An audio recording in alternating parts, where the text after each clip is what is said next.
Alrighty, we're back. Your favorite podcast show of the week. It's Location Weekly. It's episode number 540. We're recording live on Tuesday, October the 26th. Brianna, how's it going? It's going good. I mean, actually, it's going great. So let's see, two highlights. Braves are going to the World Series, which starts tonight. It's very exciting. I've got my red and blue and my pearls on. So we are ready in the Lopez house. We're very excited. And today marks my 1 year anniversary at Samsung, which is crazy. It's flown by. So lots to celebrate today. Yeah, well, Got congrats on both. That's those are definitely important milestones for sure. Good, yeah. And over here, I'm obviously not in my normal place. I'm in Ottawa, Ontario, at the Travel Industry Association of Ontario's annual conference, which I'm speaking at this afternoon. And yeah, it's so weird to be, A, traveling, B, in a place where there's like real people in a conference room. And yeah, it's a strange feeling, but good at the same time. So crazy. yeah, we'll Last see how night I it was goes. Huh? Uh, I got to stop by Programmatic IO or Ad Exchanger for a second yesterday, and it was very surreal. Like I saw people that I haven't seen. Even some of my old colleagues from Digital Element were there, and just catch up with people that I hadn't seen in probably 2 or 3 years. So it's very odd, but it was nice. It was nice to be back out in some sense of normalcy. So Good. Yeah, yeah. Same here. I haven't had a chance yet to go and mingle, but I will do that at the break and see who's here. So anyhow, all right. Well, we have a good show for you this week. Four stories to walk through. A bunch of interesting brand things happening. I think some things that are potentially happening. So I'll let Abriana kick it off, and we'll talk. yeah, so this is interesting. Apparently, PayPal is sniffing around to potentially acquire Pinterest. Very kind of an odd match, but maybe one that makes sense as well. So they are in early discussions. It may or may not lead to a deal, but Pinterest market value right now is estimated to be about $40 billion. And obviously, PayPal, would probably really like to increase their portfolio, and this is an interesting play for them. More and more shopping is happening through Pinterest. I use it for that sometimes now. And so, having that money transaction place and social media at the same time is an interesting play. PayPal's down at the time that the story came out. PayPal shares were down about 6%, and then and Pinterest stock, was up about 13%. I'm sure that's changing as these talks continue, and maybe that will have some impact on that market. But the other thing that's interesting about this is that there's also been some recent statements by the CEO Karen Webster, just about how they want to have this sort of super app, right? PayPal's super app, saying that no consumer is really going to have 40 or 50 apps on their phone. I mean, raise of hands though, like I have way over 40 or 50 apps on my phone. And not that it wouldn't be nice to have things streamlined, but I'm not sure that PayPal is going to be the one that can actually change consumer behavior or consolidate a bunch into a super app. But they have this super app, and they're trying to offer customers like a simplified, personalized experience. Having multiple like financial apps, shopping apps, everything all in one place. So eliminating remembering passwords, you're tracking your loyalty across different things that I like. I like the idea of loyalty across multiple brands and multiple spending places being able to kind of be amplified, and not having to just use your, Delta Sky miles on flights, but being able to use it kind of across the board sounds cool. But they're really looking to combine like payments, loyalty, money transfers, a savings account, all of these different things into one. And it's interesting. So I think that, being able to really have like things in one place is one thing, but from possibly an acquisition standpoint, I don't know. My concern is like what happens to Pinterest after that. Do they just operate separately and it gets built into a super app, or do things change? Because I think Pinterest has been on a pretty good trajectory. They've slowly and steadily continued to grow and incorporate new features and functionality. And I think that's really strong. But I do think the PayPal involvement there from their business perspective makes a ton of sense. So what do you think?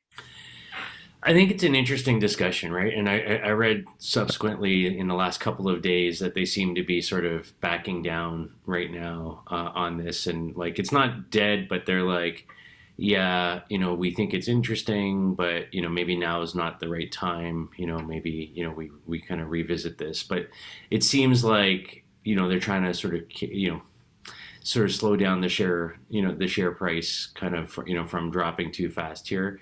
But I do think it's an interesting combination, right, to bring something like Pinterest into the PayPal portfolio, if you will.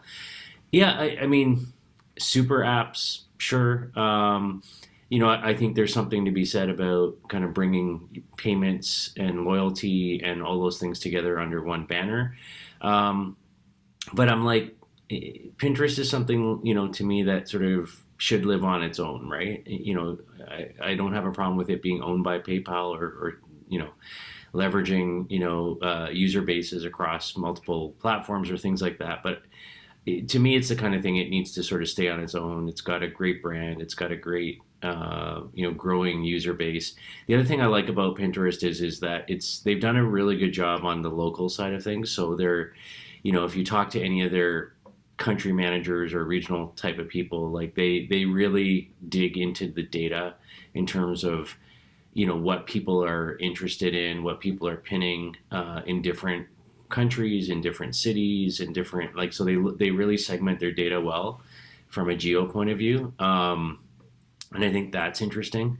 Obviously, in the location world, we would find that stuff interesting. But I think it's, yeah, I mean, there's definitely, and the value is there for sure in terms of what they've built, right?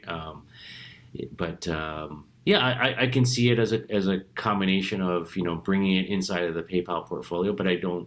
I hope that if it happens, they keep the brand alive and keep it running on its own, and not sort of bring it into this super app, as they call it. Because I don't know. I don't agree with the fact that people are gonna like have only 20 apps on their phone and one of them is gonna be this PayPal super app. No, I don't think so. Yeah. But Yeah, I think that whenever any company sets out to purposefully change consumer behavior, it becomes a challenge. Consumer behavior adapts because of the environment, not necessarily because you create a super app, right? yeah, yeah, for sure. All right. Well, moving on to our second story. So now we're talking about Starbucks and possibly teaming up with Amazon. This is very interesting. So, we've covered on this show over the years, when Amazon first launched their, walkout technology. They had their, Amazon Go stores where you just walk in, pick stuff off the shelf, walk out, and it's kind of charged to you.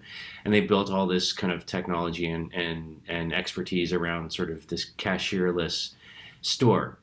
Well, Starbucks is, has been watching and I guess taking interest in this, and now is reportedly interested in testing out a Starbucks cashierless store using Amazon's tech. So the two companies are in discussions about partnering and exploring this. And, I think from a grab and go point of view, I can see this, but I do think there's something about Starbucks and its brand and the barista culture and things like that I think could easily get lost in this. They say that in the article I was reading about this, that if something like this were to go forward, they would create a new brand around this. So I guess that makes sense because you don't really, to me, you don't want to diminish sort of what is the Starbucks brand today, right? And so I think it's interesting. I think coffee is one of those things where it is about convenience. Not that they only sell coffee, but it is about convenience, and so I can see this type of technology working well. I think the challenge here for me is that what else are you going to sell in this store, right? Because if it's just coffee, you can do pickup lines in the regular Starbucks store, and people prepay with their app and they grab it and they walk out, right? It's not, so there's got to be a wider set of product offering in this type of store, I think. So I'm interested and intrigued to kind of learn what that might be. What are your thoughts? Yeah, I mean, I echo most of your sentiments I've never there. used Starbucks. I do think that you're right. That was my thought, is that Starbucks really is the baristas that they have there, and they're good and they do a good job and they're fast. And, I think that's effective. The other issue I have with something that is like this from a coffee perspective is that coffee is very personalized. Everybody takes it differently. Not everybody. I mean, I drink my coffee black, no cream, no sugar. It's pretty hard to mess that up. But a lot of the reasons why you go to Starbucks is to get, a mocha latte with oat milk and, this and that and an extra shot. And it gets messed up sometimes, when I do venture out of my normal coffee to get something, different. A lot of times it doesn't come the way that I actually ordered it. And having that, I think, hey, can I get some more sugar? Can I do this? Or, I asked for it iced and this is hot. Yeah, you can have those systems in place, but I think that having that customer service experience is like kind of something that Starbucks is pretty good at generally. You usually have some consistency there across the board. So I do think that you lose out on the Starbucks brand. If they roll it out under, another brand name, then possibly it could work. But again, like you said, they could do that with the existing stores, have people kind of, hey, you can purchase it however you want, like it's your way, grab and go or have the full experience. But yeah, I don't know. It's something, again, testing, exploring. Yeah, I think they should test and explore, but what is the benefit? And again, how does consumer behavior change, to adapt to something like Yeah, that? like I'd rather see Starbucks kind of try something where they lean into their loyalty program, right? Like where, for example, like there's a line or a thing that's just for frequent Starbucks customers, right? That have a certain level of loyalty or points or whatever. Sort of like I talk about this all the time. I think so many retailers should be embracing loyalty, right? Like if you even the grocery store, like I don't understand why, like if I'm somebody who goes to the grocery store every single week and I'm spending $100 every time or whatever, there should be, just like you have the cashier for like if you have 10 items or less or whatever, you should have one that's just for like frequent customers that are spending a lot of money, right? Just like when you go to the airlines and you have like the frequent flyer lines that check in early, like like this should be something that's happening in retail to me. But Could be, yeah. I mean, I think that there's definitely benefits to having that type of loyalty. And sometimes, I think it just depends on the brand and the message too, because I don't think you're going to see like a Trader Joe's treat any customers differently based on how much they spend because they say that they're already giving the best prices, right? yeah, But then I could see that happening perhaps with some of the other grocery store brands, perhaps like a Whole Foods or something, especially when you have sort of those delivery option aspects too. So definitely a lot more to explore on the food and coffee. um, so kind of staying with retail a little bit, but a shift is Walmart is testing, again, always testing, but they're testing something new called text to shop technology. So they have a ton of data, obviously, 150 million online and in-store customer visits per week. So data from all of that. And so they are trying to look at two different kind of delivery, quick delivery options. So how do we get customers what they want faster? So one is tailored towards merchants and suppliers, and then the other is for consumers. So the one that is tailored to merchants and suppliers is called Walmart Luminate. So this is a suite of data products, and this is for the internal merchants and outside vendors. And they are building this with the help of, it's a company called dunnhumby, and they actually worked with Kroger to help them build this platform called 84.51 Degrees, their data and media company that Kroger has. So that's kind of interesting that they're looking to partner kind of with them in the same way. So, according to their website, they are going to be offering Illuminate to these, primary end users for merchandising account, brand shopper assortment optimization, all of these different things. So they're going to pull all this data together and show different things, for example, like seasonal promotions, packaging redesigns, all of these different things, the sales channels, and how performance may or may not be affected for these different SKUs or brands that place their products within Walmart. So they'll be able to kind of survey customers, see what drove purchasing decisions, and get all that data back. I think this is super valuable. This is what those SKU providers and those brands and CPGs really, really need, is having that better understanding. And I think a lot of times that gets lost because, when you're looking for that data to back your advertising decisions, it can be complicated at that level, because you need that point of sale data, or you need that intent-based data, and that's really hard to come by. So I think this is really interesting that Walmart would be opening this up to brands. I think it's super valuable. And so this would be for the US, US based merchants, and really, getting all of those insights aggregated or generated from, they said 2 billion baskets per quarter. Really just trying to like make faster decisions for merchants. So one, that's really cool. The other side of things is that they are beta testing something called text to shop. So they want customers to be able to potentially just use voice text in their Walmart shopping list. And then you can just kind of send that in, I guess, to see how that works. So they're testing this, and it's called their Walmart Store Number 8, which is their incubation arm. And just trying to figure out, how do customers prefer, this type of a shopping experience, a conversational experience. I find this interesting. Really, they're aiming to remove friction from the shopping experience. But when I think of what the friction points are with shopping in a Walmart or online with Walmart, I can think of about 10 other things that have nothing to do with me talking to that in my order. The friction points are like, there's not enough staff, it's a mess, there's no customer service, or that the filter is not really good when you're shopping for something online. There's way too many, responses, and you can't actually have, you don't have time to go through all of them and find really what you're looking for. So I think of those as the friction points. So I think it's interesting that they're really focused on, well, what about consumers, who want to talk in their order? However, I do think that it is interesting to have conversational ways to interact with brands and retailers. It would be nice. I know that, if you're talking to an assistant for, a virtual assistant, for example, that I won't say the name of right now, then, you can ask them to add something to a list. And I think that can be helpful, but sometimes it's also, it takes more time to do than it's actually worth, and it's not actually saving time. So that's my take on the friction points, text to order, and the aggregated data. Thoughts?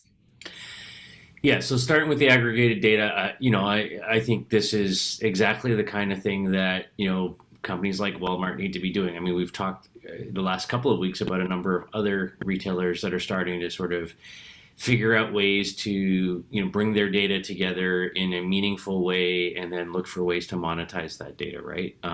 Because they're realizing that, they need new revenue streams. They need to kind of think beyond just the goods they sell in their stores and into the data that they have has value.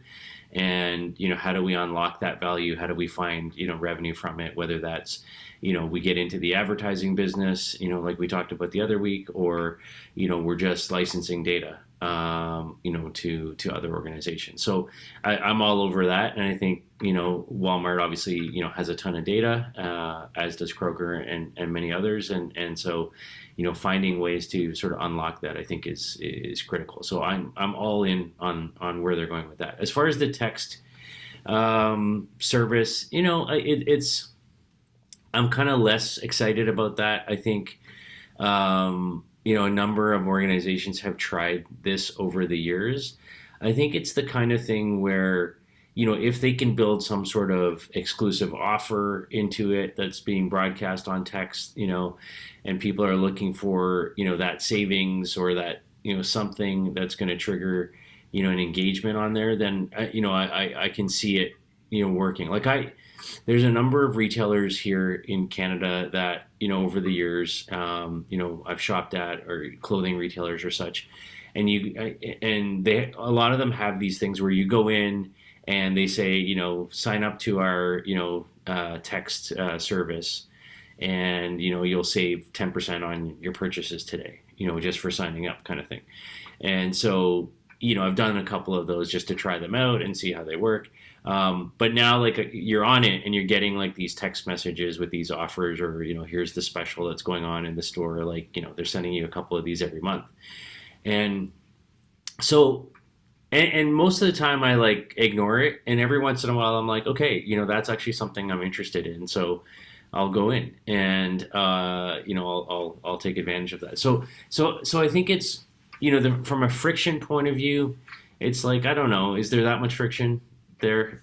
I don't really see a lot of that. But from a if you can tie it into some sort of offering type of platform, and leverage the data to understand that particular user in some way, and you can connect it back to something that's actually meaningful to them, then I think the two things actually combined make a ton of sense. So, and then then there's the virtual assistant piece you talked about. So we won't go into all of that, but I do think there's a play there, and I know a number of retailers like Walmart have been exploring that. So. Alrighty, on to our final story then for this week. There's a company called Fast Simon. It was formerly called Instant Search Plus, sorry. And they've launched a new AI visual discovery suite. So essentially what these guys are doing and what they're going after is enabling users to use images on their smartphones, whether that's Instagram or some store e-commerce catalog or whatever, images of things that they see, and essentially shop by image search. And so it's not a new concept. I mean, years ago, we talked about Amazon kind of getting into this space and had built their own image, recognition technology and things like that. So, I think what's a little bit different here is, there's sort of an AI, engine that's powering this behind the scenes, and sort of identifying objects that are, in the image, and then matching that up with merchants that can sell you something that is either that exact product or some reasonable replacement for that product, and finding so it's a neat platform in the sense that it's matching consumer interests coming from image, something they've identified as something they're interested in, with merchants that can deliver a product on that. So it's I like it in the sense that it's kind of bridging these two worlds together, using AI to kind of find those right merchants and making those product recommendations on the other side, and that it's powered through image based search essentially. And this is like going back a couple of years, as we looked at sort of trends coming, this fits right into that. I know, we talked a lot about sort of where search was going at one point, and kind of saying it was kind of moving away from, traditional, type something into Google and get the results, and moving more towards image recognition or image-based search, visual search, if you will, and voice, which, we were just alluding to there in the previous story at the end. And so I think that there's definitely a lot of room for growth in this space. I don't think Fast Simon will be the only player here. I think, as I said, I know Amazon has technology here, Google has technology here, and I think this whole idea of shopping, based on images, makes a ton of sense. And if you think about, the first story today about Pinterest, platforms like that are perfectly aligned to this type of commerce, if you will. So, but if you haven't checked it out yet, check out Fast Simon and take a look. What are your thoughts? Yeah, I mean, I like this. I agree that there probably won't be the only player, but it is a feature that I use a lot, going back to, our first story with Pinterest. Like, I use that feature a lot within that platform, because I'll find something that I like, and I want to either shop for it, or I want to find something similar. So, hey, I really like this rug, but I don't want the $10,000 version. Like, show me options that are similar. That might be a better price point for me. So something, in that lines, I think there's a lot of, there's a lot of room to grow there, to grow the technology. I think that it works pretty well with what Pinterest offers today, but I think there's opportunities to definitely have a larger source of data and images to search for beyond, the Pinterest platform. And so I think the fast assignment idea, having something different, that's their whole value proposition. Could be, it could be a unique play, and it could be something that an acquisition could happen if they do it really well, and it could roll into somebody else's platform. I can see that happening too.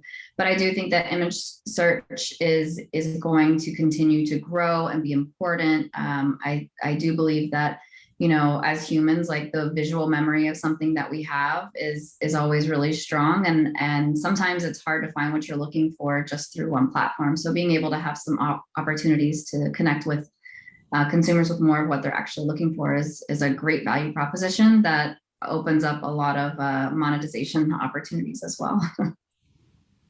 There you go. Well, that's it. That's our show for this week. 4 stories there. A lot of stuff around sort of new ways to kind of engage in commerce or shop, or, have data plays around that. So thank you for listening and watching, everybody. You've been listening to episode number 540 of Location Weekly. We thank you for your time.